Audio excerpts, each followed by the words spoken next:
talking about that. I covered the Marjorie Taylor Greene puff piece like extensively yesterday. I hope my editors are on it because, yeah, that one is a huge one, I think. That's like kind of going unnoticed. 60 Minutes did a Marjorie Taylor Greene press release, or basically PR for Marjorie Taylor Greene, a puff piece that they conducted on her, even though she's fucking absolutely unhinged. So, you know, we will talk about that as well. But I covered it yesterday if you want to see that.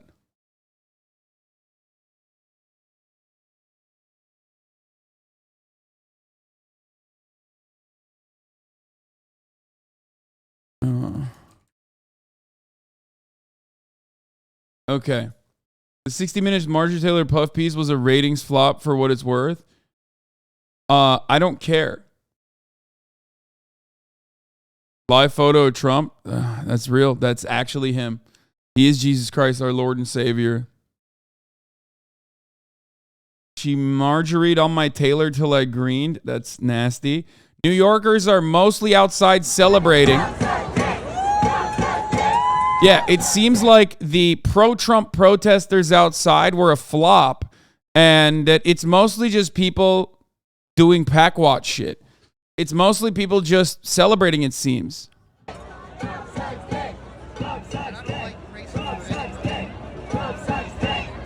Why?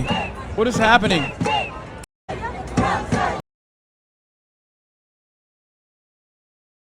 What the hell's going on? I don't like this. Why? Where's the law and order? Where's the real law and order? Talking about the lawlessness of the Manhattan DA. What's happening? I don't like this. Why are they partying? Fucking Van Jones. He looks sad. Yeah. He looks sad. He looks like the weight of it's hitting him. And, you know.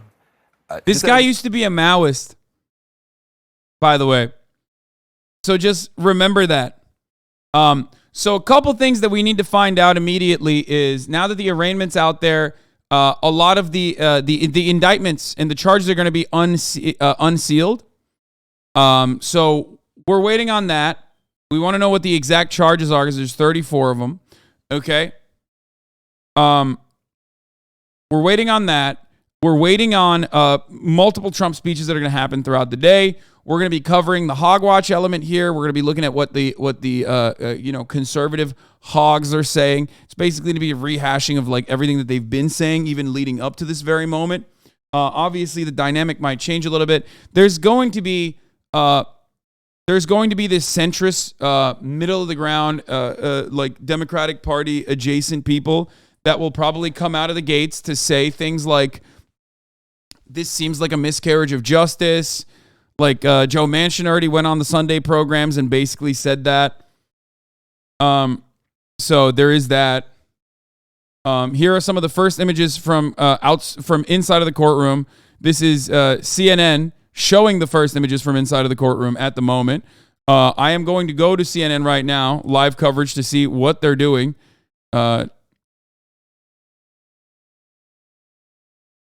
Full of the process and to use temperate language and so forth, but the target of those admonishments is clearly going to be Mr. Trump, and I think given that he's now a defendant in a criminal case, he is subject to rules of the court, and if he continues to engage in that type of threatening, abusive social media posting. I'm going to interrupt you for 1 second, Adam. Yeah. I'm going to interrupt you for 1 second just because this is one of the photographs that we just got.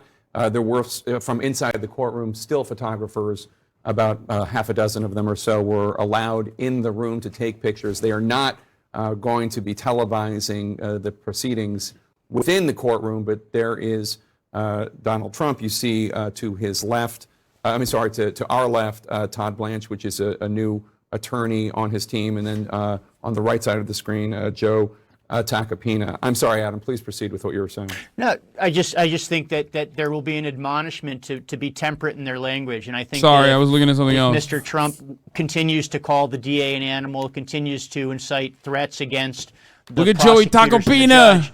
this judge will take control of the proceeding and will issue a gag order and shut that down. Yeah. So the photograph is stark and historic as we look at it. Donald Trump with I don't know how to characterize his face, but certainly a serious expression on his face. Alyssa Farrah Griffin, is she with us? If she is, I'd love her to weigh in on what she sees in this picture. Jake, I mean that's a man who looks like a defendant. You know, the former wow, president. incredible analysis. Thank seen you. That face not many times. He looks somber.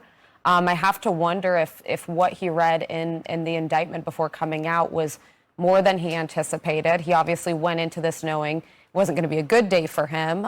You know, he's going to be marked in the history books as the first indicted former president. But this looks like a man who the weight of his actions may be catching up with him, and he feels out of control of the situation, at least for the duration of this arraignment. He's not in control of the situation. He can't storm out. He can't throw his hands up. He can't, you know, oh my jump God, up this and make a analysis is scene so or call fucking stupid. Dude, come on. Just have fun with it. This is so dumb. I'm losing it. He looks like he doesn't give a shit. You want to know why?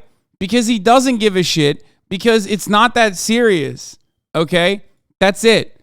That's why he looks like he doesn't give a shit. Also, what is this like? We need to bring in body language experts to see what Donald Trump is saying.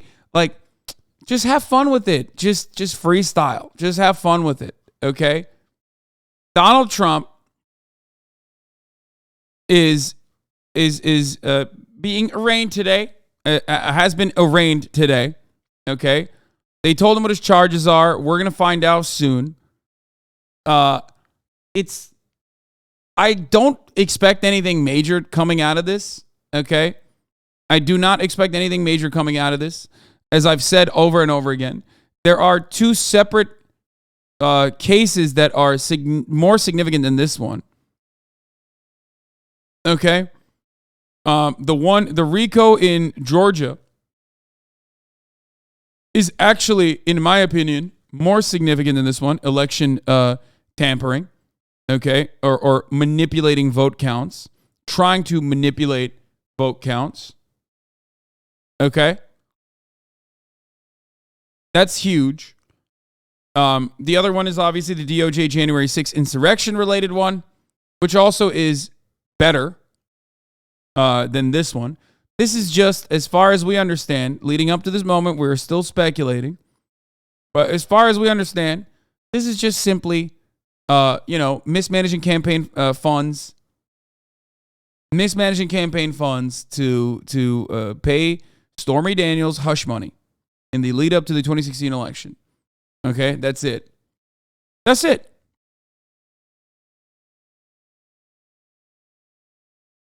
QAnon hog content outside of the courthouse. Let's take a look at that.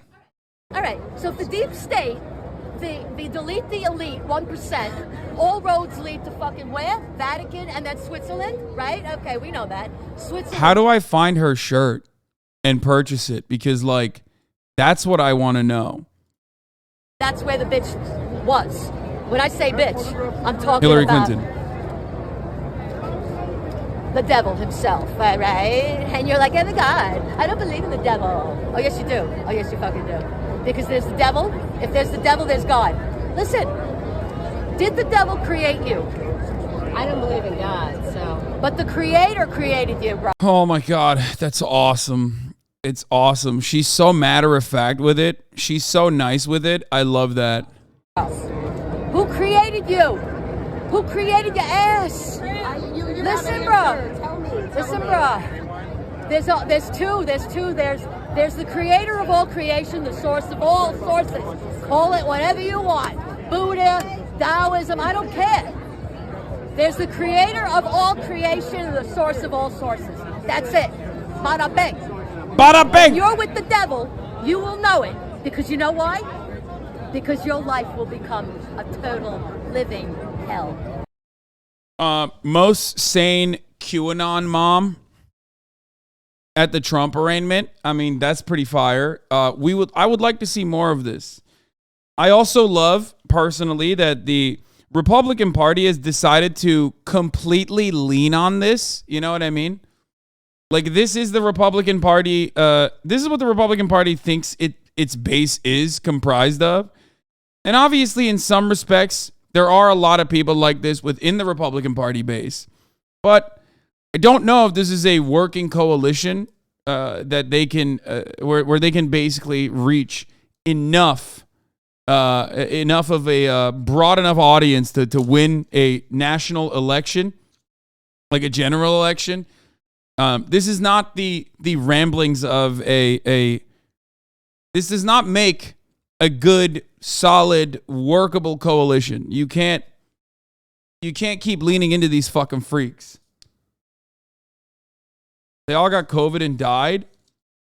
I mean, not really.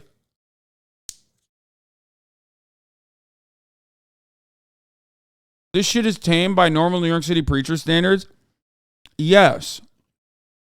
But no one is trying to cut policy and also advocate for the New York subway station, black Israelite preacher. Like, there's a difference between like that guy that says these unhinged things when you get out of the train and you like have a brief interaction or a brief altercation with that guy versus making that your party's like main electoral strategy, like leaning into that as your base of support.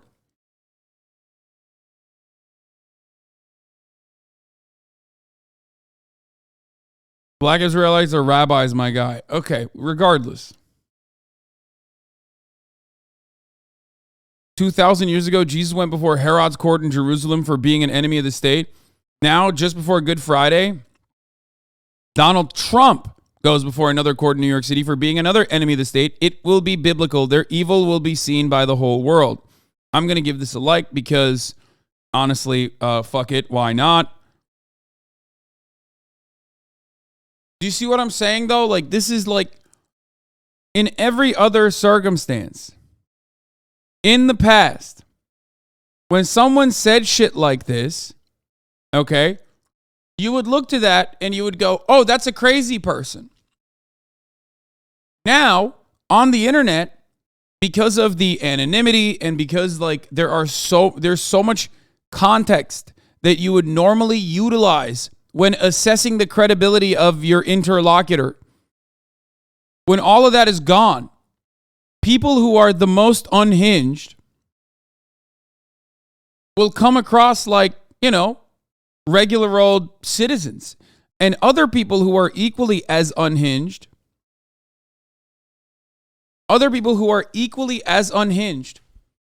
can basically turn around and like that tweet to give it more legitimacy.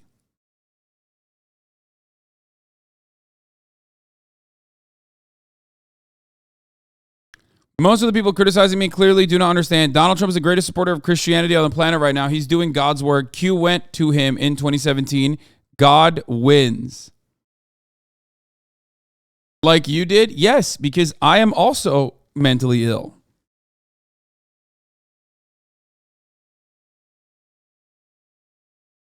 Anyway, let's get back to it. Defense lawyer, he's a political advisor. Right. And so, Jake, the only thing I can think of is he's sitting at that table, so any communications he can have with the president moving forward are privileged. They can't be, they can't be subject to disclosure. It's interesting that Boris is sitting there. I guess he's not traditionally a notable criminal defense lawyer as the rest sitting there at the table. That could be just it, because if he is serving as a lawyer, then any of his communications with the team of lawyers or with the client, Donald Trump, would be privileged. Right. I saw it as something even more basic than that, is Donald Trump has certain staff around him or sort of safety blankets for him, people that make him feel comfortable. He doesn't have longstanding relationships with most of these attorneys, to the best of my knowledge. But Boris is somebody, he's an original 2016er. He's somebody that he has a close relationship with. And I think just having that one person near him helps him. And also, Alyssa, if I could just note, these pictures, he's looking right at the camera. I mean, the photographers are there, the still photographers are there. He's Bro, this is crazy. while his attorneys The are amount of conferring, like Boris Epstein analysis is, that they're looking off engaging to the in. side. The He's amount of looking at analysis the they're engaging cameras, in. and he doesn't look like somebody who has. I mean, we'll see what's in the arraignment, what's in the indictment rather. We'll see what the charges are, but he doesn't look like somebody who thinks that the indictment is nonsense. It's also interesting, Jake. I mean, he's just been through a process which, as Van pointed out earlier, I mean, every criminal defendant goes through. As he entered the hall of the 15th floor, he didn't even have somebody holding the door open for him. I don't know if you noticed, and we could